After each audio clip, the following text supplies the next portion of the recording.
శ్రీమాత్రే నమ. జయ గురు దత్తాత్రేయ నమ. ఏదేమైనా కన్యారాశి వారు ఈ వారం నుంచి కొద్ది రోజుల పాటు అదృష్టవంతులుగా మారబోతున్నారు. రాశిలోకే శుక్రగ్రహ ప్రవేశంతో మీరు ఎంతో కాలంగా ఎదురు చూస్తున్నటువంటి అదృష్టం, అది కలలనుకోవచ్చు, అవకాశాలు అనుకోవచ్చు, ఈ వారం నుంచి మీకు రావడం జరుగుతుంది. ఇది మీరు ఒక సినిమా ఇండస్ట్రీలో ఉన్న, లేదు వ్యాపార రంగంలో ఉన్న, చిన్నపాటి ఉద్యోగంలో ఉన్నా సరే మీకు కొన్ని కొత్త అవకాశాలు మిమ్మల్ని మీరు రుజువు చేసుకునే విధంగా వచ్చే అవకాశం ఉన్నది. ఇక ప్రధానంగా చాలా రోజులుగా మనకి డబ్బులు వస్తే బాగున్ను, ఈ కారు కొనుక్కుందాం, లేదంటే ఈ డ్రెస్ కొనుక్కుందాం, ఈ పిల్లలు లాంటి వాళ్ళు అనుకుంటూ ఉంటారు. లేదంటే మనకి డబ్బులు వస్తే ఈ పెళ్లి చేద్దాం, ఈ ప్రయత్నం చేద్దాం అనుకున్న వాళ్ళకి మీరు ఏదైతే కొంతకాలంగా ధనం కొరకు ఎదురు చూస్తున్నారో ఆ ధనము వస్తుంది. మీరు చెయ్యాలనుకున్నటువంటి ప్రయత్నాలు కూడా సంపూర్ణంగా చేయడం జరుగుతూ ఉంటుంది. అంటే ఇతరుల ఆనందం కోసం మీరు ఏదో ఒక సంకల్పంతో మంచి పని చేయడం జరుగుతూ ఉంటుంది. దాంట్లో మీరు కూడా సంతోషించడం జరుగుతూ ఉంటుంది. ముఖ్యంగా వివాహ సంబంధించిన విషయాల్లో చాలా కాలంగా సంబంధాల విషయంలో ఇబ్బంది పడుతున్న వారికి ఈ వారం ఒక సంబంధం అన్నది ఫైనల్ అయ్యే అవకాశం ఉన్నది. లేదు వివాహం అయింది, వివాహం అయినా కూడా భార్యాభర్తలు దూరంగా ఉన్నారు, ఏదో కారణాల వల్ల ఇబ్బంది అనుకుంటే, దూరమైనటువంటి మీ జీవిత భాగస్వామి తిరిగి మీ జీవితంలో ప్రవేశించే అవకాశం ఉన్నది. లేదు పెళ్లి ప్రయత్నాలు చేస్తున్న, ఒక పెళ్లి సంబంధం అనుకున్నారు, చాలా దగ్గరగా వచ్చి మిస్ అయిపోయింది, ఇది కొన్నాళ్ళు అయిపోయింది, ఇప్పుడు మళ్ళా గతంలో పోయిన సంబంధమే తిరిగి వచ్చే అవకాశం ఉంది. దాన్ని ఏమాత్రం ఆలోచించకుండా చేసుకోవడం మంచిది. ఎందుకంటే ఇప్పుడు సప్తంలో ఉన్నటువంటి శని వక్రించున్నాడు కాబట్టి కొద్దిగా లిబరేజ్ అయింది, పెళ్లి సంబంధాలు వస్తుంటాయి, అది నిర్ణయించుకొని చేసుకోవడానికి అవకాశం ఉంది. ఇక్కడ సప్తమాధిపతిగా ఉన్నటువంటి గురువు 11వ స్థానంలో ఉండడం వల్ల అంటే పెళ్లి ద్వారా మీకు లాభం కలుగుతుంది. అలాగే గురువు సప్తమాన్ని కూడా చూస్తుంటాడు 9వ దృష్టితో. అంటే పెళ్లితో మీ అదృష్టం మారబోతుంది. ఆ మారడానికి గురువు లాభస్థానంలో రెడీగా ఉన్నాడు. నిర్ణయం మీరు ఖచ్చితంగా తీసుకుంటే ఇప్పుడు రాశి యందు ఉన్నటువంటి శుక్రుడు, లాభస్థానంలో ఉన్నటువంటి గురు భగవానుడు మీకు వివాహం ద్వారా లాభాన్ని కలిగిస్తాడు. అయితే ఈ సమయంలో మీకు ఉద్యోగం చేసే భార్య లాంటిది వచ్చే అవకాశం ఉన్నది. అలాగే స్త్రీలు అయి ఉంటే వ్యక్తిగతంగా మీకు స్త్రీలకైతే వివాహ సంబంధం కుదురుతుంది. కొద్దిగా ఇబ్బందుల్లో ఉన్నటువంటి వివాహ వ్యవస్థ, అంటే పెళ్లి తర్వాత గొడవలు, చికాకులు అవన్నీ పోయి మళ్ళీ ఒక చోటికి రావడం జరుగుతుంది. లేదు భార్యాభర్తలు వేరే వేరే చోట ఉద్యోగం చేస్తున్నారు, వాళ్ళు మళ్ళా ఒక చోటకి వచ్చే అవకాశం ఉంది. అంటే గతంలో మీరు ఏదైతే పోగొట్టుకున్నారో తిరిగి అది మళ్ళా పొందడానికి ఇప్పుడు అన్ని గ్రహాలు ఇంచుమించుగా మీకు సహకరించడం జరుగుతుంది. ఇటొచ్చి ప్రయత్నం మీరు చేయవలసి ఉంటుంది. కొద్దిగా మీ యొక్క ఈగో పక్కన పెట్టి రాజీ మార్గంలో వెళ్ళటం వల్ల అనుకూలంగా ఉంది. ఎందుకంటే స్త్రీలకి రాశిలో శుక్రుడు వచ్చినప్పుడు చాలా ఆకర్షణీయంగా ఉంటారు కాబట్టి మీరు ఎక్కడికి వెళ్ళినా కూడా అంటే అది ఆకర్షణ జరుగుతుంది, అది ఒక విధంగా మీకు కాన్ఫిడెన్స్ పెరుగుతుంది. కాబట్టి మీరు ఏ ప్రయత్నం చేసినా అది మీకు అనుకూలంగా మారడం జరుగుతుంటుంది. ఒక విధంగా స్త్రీలకి ఇది అదృష్టం అని చెప్పవచ్చు. ఇక ప్రధానంగా ఏంటంటే దశమ స్థానంలో బుధుడు, రాష్ట్రాధిపతి దశమ స్థానంలో ఉండడం వల్ల స్వయం కృషితో మీరు చేసే ఉద్యోగ ప్రయత్నాలు చాలా వరకు ఫలిస్తాయి. విద్యార్థులకి ఏదన్నా క్యాంపస్ సెలక్షన్ రావడం కానీ, కొత్త ఉద్యోగం రావడం కానీ జరుగుతుంది. అంటే దశమంలో బుధుడు స్వక్షేత్రగతుడు అవటం వల్ల భద్రమహాపురుష యోగం అనే పంచమహాపురుష యోగం ఏర్పడటం వల్ల ఖచ్చితంగా మీ యొక్క కాన్ఫిడెన్స్ పెరుగుతూ ఉంటుంది.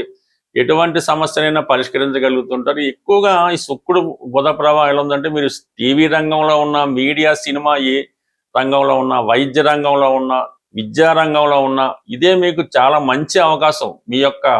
మీలో ఉన్నటువంటి టాలెంట్కి ఖచ్చితమైన గుర్తింపు రావడం జరుగుతుంది. గట్టి ప్రయత్నం చేయండి, కంప్లీట్గా విజయం అన్నది చాలా 20-30 రోజుల్లోనే మీకు రావడం జరుగుతుంది. బట్ ఏదైనా అదృష్టం మీ యందు ఉంది. ఎందుకంటే 11లో రవి ఉన్నా, గురువు ఉన్నా, మనం ఏ ప్రయత్నం చేసినా అది మనకి అనుకూలంగా రావడం జరుగుతుంది. బట్ ఏదైనా ప్రయత్నం చేయండి, అటు ఉద్యోగ ప్రయత్నమైనా, వివాహ ప్రయత్నమైనా, ఏ ప్రయత్నమైనా ఇదే మీకు చాలా బెస్ట్ పీరియడ్ మీ లైఫ్లో. అది మీకు ఈ ఆగస్టు నెల ఇంచుమించుగా 15వ తారీఖు వరకు మాత్రమే ఉండే అవకాశం ఉంది. రవి 11లో ఉన్నప్పుడు మాత్రమే ఏదైనా మీకు ఇవ్వగలరు. మళ్ళా తర్వాత 12వ స్థానంలోకి వచ్చేయడం అంటే మాత్రం మీకు ఇంచుమించుగా 3-4 నెలలు ఇబ్బంది ఉంటుంది. అది ముందుగానే నిర్ణయించుకొని ఈ పనులు ఇప్పుడే పూర్తి చేసుకుంటే భవిష్యత్తులో కూడా మీకు ఈ ఫలితం పొందే అవకాశం ఉంటుంది. గురు పౌర్ణమి సందర్భంగా మన పరిహారాల్లో మనం ప్రతి వారం చెప్తున్నట్టుగానే ఈ వారం మీకు గురుగ్రహ అనుగ్రహం కోసం, అంటే గురువు యొక్క అనుగ్రహం ఉంటే, అంటే మన జాతకంలో గురువు బలంగా ఉంటే సంతానం మంచి అభివృద్ధిలోకి రావడం, సత్సంతానం కలగడం, ధన విషయంలో ఎప్పుడూ కూడా లోటు లేకుండా ధనయోగం పొందడం, అలాగే మంచి జ్ఞానం, దైవభక్తి, సంస్కారం ఇవన్నీ కూడా మనకి గురువు యొక్క బలాన్ని బట్టే రావడం జరుగుతూ ఉంటుంది. మనం జాతకంలో ఉన్నటువంటి గురువు యొక్క బలాన్ని పెంచుకోవాలంటే ఈవెన్ స్త్రీలు పెళ్ళవాలన్నా కూడా గురు బలం తప్పనిసరి. కాబట్టి గురువు యొక్క యంత్రం, అంటే మా గురువు గారు అయినటువంటి ఈ గురు యంత్రాన్ని అప్పుడు గురు పూజ సందర్భంగా సుమారు ఒక 25 సంవత్సరాల క్రితం మాకు ఇవ్వడం జరిగింది. ఆ గురు యంత్రాన్ని ఇప్పుడు మీకు ఈ గురు పూజ సందర్భంగా మీకు ఇవ్వడం జరుగుతుంది. మీరు ఈ గురువు యొక్క యంత్రాన్ని స్వయంగా పసుపు రంగు పేపర్ మీద, అంటే ఎల్లో కలర్ పేపర్ తీసుకున్నా పర్వాలేదు, లేదంటే వైట్ పేపర్ మీద శుభ్రంగా పసుపు రాసి ఆ పసుపు రంగా తయారు చేసి దాని మీద ఎరుపు రంగు సిరాతో, లేదంటే మీకు రాయడానికి వీలైతే ఎరుపు రంగు సింధూరంతో కానీ దాంతో కానీ ఈ 9 గడులు యంత్రాన్ని తయారు చేసి అందులో ఈ యంత్రంలో చూపిన విధంగా అంకెలు వేయవలసి ఉంటుంది. అది మీరు స్వయంగా వేయవలసి ఉంటుంది. ఈ యంత్రాన్ని మీరు తయారు చేసినంత సేపు కూడా మనసులో ఓం నమస్వాయ అనుకున్నా పర్లేదు, ఈ కింద ఇచ్చిన గురు మంత్రాన్ని చదువుతూ తయారు చేయనా పర్లేదు, బట్ ఓం నమస్వాయ అన్నది సర్వసా బాగుంటుంది. కాబట్టి ఆ నిష్టతో మీరు గురువారం రోజు గురుహోరలో ఈ యంత్రాన్ని ఏ సైజ్ అయినా పర్లేదు తయారు చేసి మీ పర్సులో, లేదంటే మీ క్యాష్ బాక్స్లో, లేదంటే మీ వ్యాపార సంస్థలో, మీరు ఎక్కడన్నా సరే ఇది పబ్లిక్గా పెట్టుకోవచ్చు, లేదంటే మీరు బీరువాలో అన్నా పెట్టుకోవడం వల్ల కంప్లీట్గా మీకు ఈ గురుబలం పెరుగుతూ ఉంటుంది. ఈ గురుబలం పెరగడం వల్ల ఆటోమేటిక్గా మీకు ఈ స్త్రీలకు సౌభాగ్యయోగం కానీ, సంతాన యోగం కానీ, మగవాళ్ళకి ధనయోగం కానీ, ముందు మంచి జ్ఞానం ఇవన్నీ కూడా లభించడం జరుగుతూ ఉంటుంది. సో ఇది ఈ యంత్రానికి మీరు ఏదైనా ఈ బెల్లం కానీ అరటిపండు కానీ, అంటే నైవేద్యం పెట్టక్కర్లేదు, అక్కడ పెట్టి దాన్ని ఆవుకు పెట్టవలసి ఉంటుంది. శనగలు కానీ అంటే ఈ యంత్రానికి సమర్పించినట్టు సమర్పించి ఆవుకు పెట్టాలన్నమాట.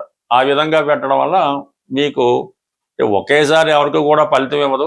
నెమ్మదిగా మీకు వారం ఈ అభివృద్ధి కలుగుతూ ఉంటుంది. బట్ ఏదైనా ఇప్పుడు ఈ గురువు మనకి ఉచ్చులో ఉన్నాడు కాబట్టి ఈ ఫలితం మరింత తొందరగా పొందే అవకాశం ఉంది. ఖచ్చితంగా ప్రయత్నం చేయండి. మీరు ఫలితం మీరే చూసి ఆశ్చర్యపోతారు. మనం ప్రతి సంవత్సరం మా సంస్థ జ్యోతిష విజ్ఞాన కేంద్రం తెలంగాణ హైదరాబాద్ వారి ఆధ్వర్యంలో ఈ గురు పూజ అన్నది నిర్వహించడం జరుగుతూ ఉంటుంది. మరి ఈ సంవత్సరం మన హైదరాబాద్లోని సూరవరపు ప్రతాప్ రెడ్డి తెలుగు యూనివర్సిటీ, అంటే నాంపల్లిలో ఉంటుంది, ఆ యూనివర్సిటీలో మన ఈ సమావేశ మందిరంలో ఈ ఆగస్టు 2వ తారీఖున ఈ సమావేశం నిర్వహించడం జరుగుతుంది. ఇది సుమారుగా ఉదయం 10 గంటల నుంచి సాయంకాలం 5 గంటల వరకు జరుగుతుంది. ఇందులో మీకు ప్రముఖ వ్యక్తులు ఆహ్వాన పత్రికలో చూపించినట్టు వాళ్ళు వారి జీవితంలో కనిపెట్టినటువంటివి, పరిశోధించినటువంటి ముఖ్యమైన విషయాలు ప్రసంగ రూపంలో, అంటే ఒక విద్యార్థికి గురువు చెప్పిన విధంగా వాళ్ళు మీకు కొన్ని రహస్యాలు చెప్పడం జరుగుతుంది.